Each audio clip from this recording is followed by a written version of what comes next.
Merci d'être avec nous aujourd'hui sur RCF Sarthe dans La Force des Différences. Une émission aujourd'hui en compagnie de la Banque Alimentaire. Bonjour Lucie Rioul. Bonjour. Vous êtes déléguée générale de l'association ici en Sarthe et on va parler tout d'abord de cette grande collecte qui se prépare du 22 au 24 novembre prochain. L'objectif bien sûr, comme chaque année, récolter un maximum de denrées dans les grandes surfaces partenaires. C'est un vrai défi pour vous cette année, Lucie ? Ah oui, alors donc tous les ans, c'est vrai qu'on dit que c'est un défi, la collecte, puisque pour nous, c'est un moment clé, sachant qu'au cours de la collecte, on va récolter entre 8 et 10% de tout ce qu'on va distribuer tout au long de l'année. Donc c'est vraiment un moment stratégique, puisque là, en plus, on récupère des produits très variés. Des produits secs bien entendu, mais qui nous permettent d'assurer toute une année en complément de tous les dons qu'on peut avoir au quotidien. En termes de chiffres, vous cherchez à récupérer quelle quantité, quel tonnage de denrées cette année ? Alors c'est vrai qu'on a une moyenne chaque année entre 80 et 90 tonnes. Donc on espère sur le département réussir à récupérer ce même tonnage, même si après on est très objectif sur le fait que 80 tonnes il y a 5 ans, c'est plus les mêmes 80 tonnes qu'actuellement, du fait de la forte augmentation et de l'inflation en fait du coût des tarifs. Donc ça n'a pas la même incidence pour les ménages de donner 10 kilos maintenant. C'est ça, c'est de plus en plus compliqué en fait pour vous, Banque Alimentaire, d'arriver à avoir vos stocks parce que le nombre de bénéficiaires augmente d'année en année. Il y a de moins en moins de dons. Comment est-ce que vous faites pour résoudre cette équation ? Alors on essaye de se renouveler. Bien entendu, déjà, on augmente nos sollicitations auprès de fournisseurs. Donc, on va à de plus en plus d'endroits pour récupérer des quantités similaires ou voire plus importantes que ce qu'on avait au préalable. Donc, il faut prévoir des moyens logistiques à côté. Il faut avoir des camions, il faut avoir des bénévoles, il faut avoir des chauffeurs pour pouvoir être réactif par rapport à des opportunités de dons. Donc ça passe déjà par une ouverture sur la prospection. Ça passe également par nos ateliers de transformation en se disant comment on peut travailler autrement les fruits, les légumes qu'on peut recevoir, la salle de portionnement. Donc là, avec notre légumerie, avec notre confiturerie, avec notre projet compote qui devrait voir le jour dans très peu de temps, notre salle de portionnement qui nous permet également de récupérer des produits en grosse quantité qu'on va reconditionner et permettre une distribution, puisque ces produits-là n'étaient pas adaptés à une distribution classique. Ça peut être par exemple des cartons de 6 kilos de steak haché qui vont pas être adéquats pour la distribution à nos bénéficiaires. On a bien compris, Lucie, je me permets de vous interrompre, il y a vraiment ce défi logistique, à la fois donc dans les locaux de la Banque Alimentaire, mais aussi en termes humains avec des bénévoles, vous le disiez. Il y a un besoin en fait ponctuel pendant ce week-end-là. Il vous faut combien de personnes, combien de paires de bras en plus ? On a besoin de 900 personnes sur notre secteur. Alors bien entendu, on a toujours nos bénévoles courants qui nous aident, les réguliers.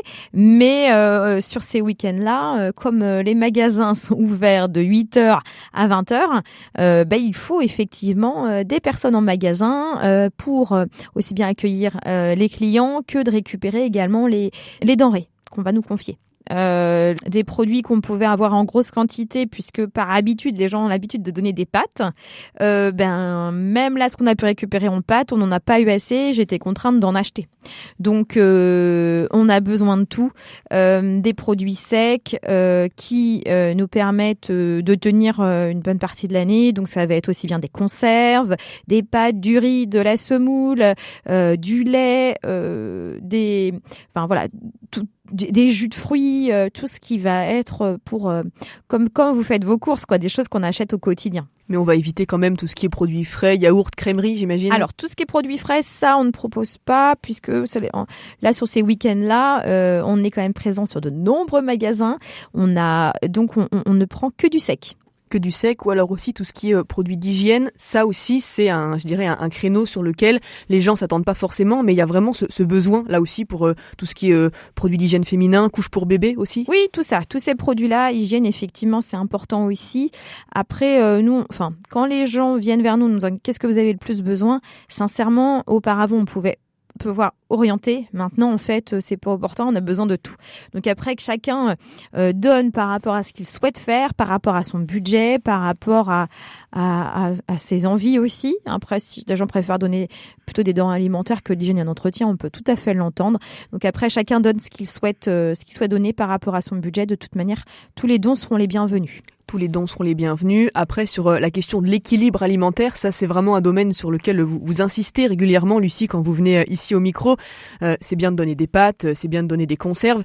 Et vous, à la Banque Alimentaire, vous êtes assez vigilant sur ce qu'on appelle le camembert nutritionnel. Le fait que les dons que vous recevez, faut quand même que ça aille pour la bonne santé des consommateurs. C'est ça. Donc on tente vers l'équilibre, vers le camembert nutritionnel, enfin un bon équilibre du camembert nutritionnel. Donc ça passe par, de toute manière, on a besoin de féculents. Mais nous, tous les partenariats qu'on a tissés sur le département avec les agriculteurs, avec les industries agroalimentaires, nous permettent de proposer des fruits et des légumes pour pouvoir justement tendre au mieux. Car ça, c'est vraiment un sujet qui nous tient à cœur, d'être attentif à ça. Si parmi nos auditeurs, auditrices, certains ou certaines ont envie de donner de leur temps pendant ce week-end du 22 au 24 novembre, comment faire pour rejoindre l'aventure ponctuellement et être bénévole à vos côtés? Eh bien, c'est très simple. Ne pas hésiter à nous contacter sur la ligne fixe au 02 43 50 30 00. Et là, on vous orientera vers le service collecte ou nous adresser un petit mail également en nous indiquant sur quel créneau vous êtes disponible, ou si vous n'avez pas de créneau, simplement on vous rappelle. En fait, on a toute une équipe.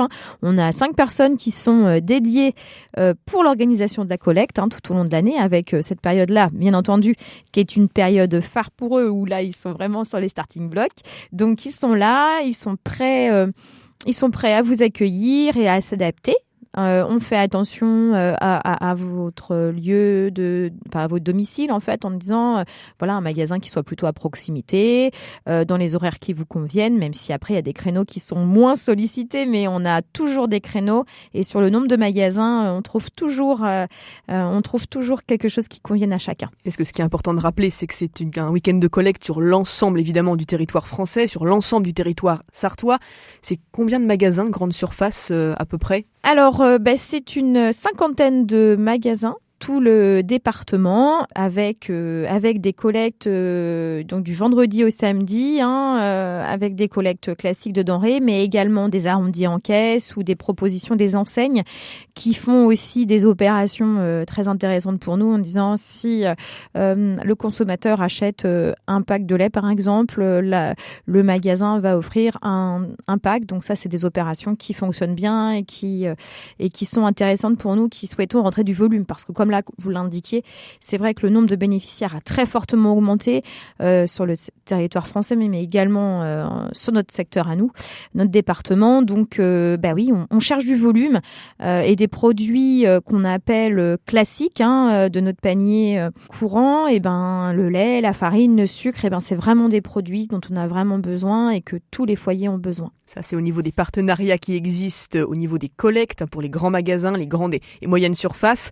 Mais on va voir, Lucie, c'est aussi l'objet de cette émission, que vous avez des partenariats avec d'autres structures au niveau des ramassages. Si je dis pas de bêtises, c'est bien le bon mot. Oui, on fait des ramasses, effectivement, c'est notre jargon. Exactement. Et on va appeler pour ça Christophe Berriard, qui s'occupe de l'œuf à la Bazoge. On va voir avec lui un petit peu en quoi consiste le partenariat que vous avez lancé.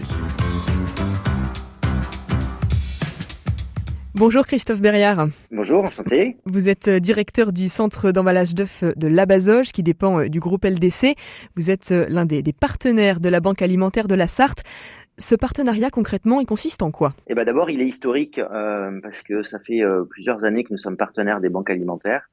Et ce partenariat, il consiste à pouvoir offrir donc aux banques alimentaires la possibilité de distribuer des œufs. C'est d'abord aussi un produit de première nécessité. C'est un produit que nous on appelle un produit polyvalent, que l'on peut utiliser vraiment sous différentes formes, et c'est un produit qui va permettre voilà, aux familles d'avoir aussi un apport de protéines au quotidien. En termes de chiffres, de quantité pour que nos auditeurs se rendent compte, c'est combien d'œufs peut-être par mois, par année que vous allez réussir à fournir?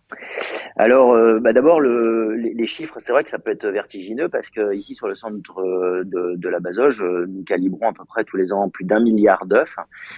Et pour les banques alimentaires, c'est 200 000 à peu près, 200 000 œufs par an que nous distribuons à l'ensemble des un peu plus de 10 000 bénéficiaires des banques alimentaires. Donc voilà, à peu près 200 000 œufs par an. Voilà, c'est des distributions toutes les semaines. En fait, les banques alimentaires viennent récupérer les œufs au centre directement, nous appellent. Voilà, c'est très réactif. Quand ils ont besoin de passer, ils nous appellent et puis ils viennent directement se mettre à quai sur le centre et puis on leur fournit les œufs. Vous leur fournissez des œufs qui sont donc 100% sartois, si je vous suis bien? Alors oui, pour la plupart en origine effectivement locale. On a quelques bassins d'approvisionnement qui sont voilà, quand même un petit peu plus loin, proches de la Bretagne ou de la Vendée, mais oui, majoritairement ce sont bien sûr des œufs en provenance de nos éleveurs de la région, et ça peut être différentes marques et différents produits, puisque une des particularités, c'est que nous travaillons beaucoup sur des retours de la grande distribution, en particulier sur les origines. Donc on est sur des produits multimarques, donc et aussi mode de production. C'est-à-dire qu'il peut y avoir plusieurs types de produits. On peut avoir de temps en temps des œufs plein air, de temps en temps des œufs biologiques, des œufs label rouge, voilà, ou des œufs d'élevage de poules au sol, par exemple. Voilà. C'est assez varié en fait. Vous parlez de retour de la grande distribution. Qu'est-ce que ça veut dire, ça? Alors, je savais que vous alliez me poser la question. Donc, effectivement, c'est la principale source, effectivement, des dons que l'on peut effectuer, parce que voilà, 80% à peu près de notre activité est dirigée vers la grande distribution, et dans l'ensemble des flux logistiques que l'on peut avoir, il y a des fois de temps en temps des ratés, des loupés, soit des problématiques de livraison en retard, suite souvent à des problèmes d'embouteillage ou d'accidents sur la route, mais il y a aussi de la casse, ça peut arriver. Et puis les œufs, vous savez bien, quand on casse un œuf, ça coule, ça peut tacher aussi, et donc ça peut abîmer certains colis. Et donc souvent des palettes viennent en retour parce qu'il y a 1 ou 2 colis d'abîmés, mais le reste des colis, à peu près 60 à 70 colis sur une palette, le reste des colis sont complètement, on va dire, sains et peuvent repartir dans le circuit. Néanmoins, des fois, dans ces aléas-là, il y a un certain temps qu'il se passe, et donc on sort des délais en fait de contrat date que l'on a avec nos partenaires de la grande distribution, et c'est donc ces œufs-là qui ont des fois des dates qui sont un petit peu plus courtes que celles que vous pouvez trouver en magasin, mais ils sont complètement sains et complètement parfaits et beaux, ces œufs, et donc voilà, on les dirige vers les banques alimentaires, puisqu'ils ne peuvent pas partir vers le réseau classique et usuel de la grande distribution, en fait. Lucie Rioul, je me tourne vers vous en tant que déléguée générale de la Banque alimentaire en Sarthe. Ce partenariat, on l'a compris, il permet aux familles que vous aidez, à tous les bénéficiaires, d'avoir dans leur assiette des produits qui sont sources de protéines. C'est important, ça, à l'heure de l'inflation et des difficultés économiques qu'on connaît? Ben oui, tout à fait. Nous, c'est vrai qu'on est toujours dans notre recherche d'équilibre de notre camembert nutritionnel. Comme l'indiquait M. Berrière, l'avantage d'un œuf, on peut aussi bien faire des gâteaux que faire des omelettes. C'est très varié et ça fait vraiment partie de son panier chaque semaine. Donc ça, c'est vraiment des produits que nos structures partenaires apprécient. Sur ce partenariat, c'est vrai que nous passons 2 fois par semaine récupérer des œufs. Donc ça nous permet de pouvoir rendre possible la distribution à l'ensemble de nos structures partenaires. Ça veut dire que ces œufs qui vont être récupérés à la Bazoge, ils vont ensuite être redispatchés dans tout le département sartois? C'est ça, puisque nous avons 91 partenaires au sein du département, aussi bien des CCS, des épiceries sociales et solidaires, que des associations indépendantes ou non, comme Emmaüs, la Croix-Rouge. Donc là, toutes ces structures-là ont chacune des organisations tout au long de la semaine pour venir récupérer leurs denrées au sein de notre association. Donc nous, on est dépendant des arrivages avec les produits frais. Après, en produits secs, on sert la même chose pour tous nos partenaires, mais sur le frais, du fait de ces dates courtes, on peut avoir différentes opportunités. Et le fait avec la convention qu'on a pu mettre en place avec l'œuf, ça nous permet de mettre à disposition ces œufs pour l'ensemble de nos partenaires et ça nous plaît bien. Avec, vous le disiez tout de même, cet enjeu en termes de conservation, au niveau aussi des dates. En fait, c'est vrai que on a cette habitude-là, on a cette réactivité-là. On a été tous formés aussi sur l'importance de ces dates, surtout au niveau du frais. Et nos structures partenaires sont aussi au courant jusqu'à quelle date on prend. Voilà, nous permettre, parce que le temps de récupération, de tri et de redistribution, on est aussi attentif par rapport à ça et aux particularités de chacun. On a des structures partenaires qui vont distribuer tous les jours et d'autres qui vont distribuer qu'une fois par semaine. Donc ça, en préparant les commandes, on est vigilant par rapport à ce sujet-là. On en parlait au tout début de cette émission, Lucie, vos besoins ont considérablement augmenté au niveau de la banque alimentaire ces dernières années, la faute bien sûr à l'inflation et à la baisse du nombre de dons. Vous, Christophe Berriard, la quantité d'œufs que vous avez donnée ces dernières années à la banque alimentaire, elle a évolué comment ? Elle évolue en fait avec les besoins de notre partenaire et on se voit régulièrement. On partage aussi avec le président et moi j'admire vraiment le travail qui est fait par l'ensemble des bénévoles et on ajuste en fait. Ça fait partie de nos valeurs, c'est-à-dire qu'en fait on s'est engagé à les accompagner et on accompagnera les besoins. Et si malheureusement, parce qu'on peut peut-être dire malheureusement, il y a plus de bénéficiaires, on sera au rendez-vous pour augmenter effectivement les quantités distribuées, ce qui est le cas effectivement depuis ces dernières années. On était à peu près à 100 000 œufs il y a quelques années et là on a quasiment doublé effectivement. Voilà, ça fait partie effectivement de nos engagements, ça fait partie de nos valeurs et c'est ce qu'on a dit lors de la dernière table ronde que l'on a pu effectuer ensemble avec tous les partenaires. On a dit qu'on serait au rendez-vous et que on accompagnerait effectivement les banques alimentaires dans la distribution au quotidien de leurs associations partenaires. Y a-t-il un point que vous souhaitiez ajouter, Christophe Berriard, puisqu'on arrive bientôt au terme de cette émission ? Écoutez, je viens un peu de le faire à l'instant, c'est vraiment souligner tout ce travail des bénévoles. Moi, j'avoue que j'ai été visiter l'entrepôt justement lors des portes ouvertes et j'ai pu voir en fait finalement la partie cachée de l'iceberg et l'effervescence qu'il y a derrière cette association nationale qui fait beaucoup au quotidien pour l'ensemble des personnes qui peuvent en avoir besoin. Et voilà, moi je leur tire mon chapeau. Merci beaucoup Christophe Berriard. Vous êtes, on le rappelle, le directeur du centre d'emballage L'œuf à la Bazoge. Je me tourne vers vous, Lucie Rioul. Dernière minute avant d'arriver à la fin de cette émission, la force des différences. Si nos auditeurs ont envie de vous rejoindre, à la fois comme bénévole pour la collecte du 22 au 24 novembre ou tout simplement à l'année, comment prendre contact avec vous ? Le plus simple, c'est de nous contacter sur la ligne fixe ou nous envoyer un mail ou d'aller sur le site Facebook. Dans tous les cas, on vous recontactera et on calera un rendez-vous pour échanger sur vos attentes. Merci beaucoup Lucie, vous êtes, on le rappelle, déléguée générale de la Banque Alimentaire en Sarthe. Merci.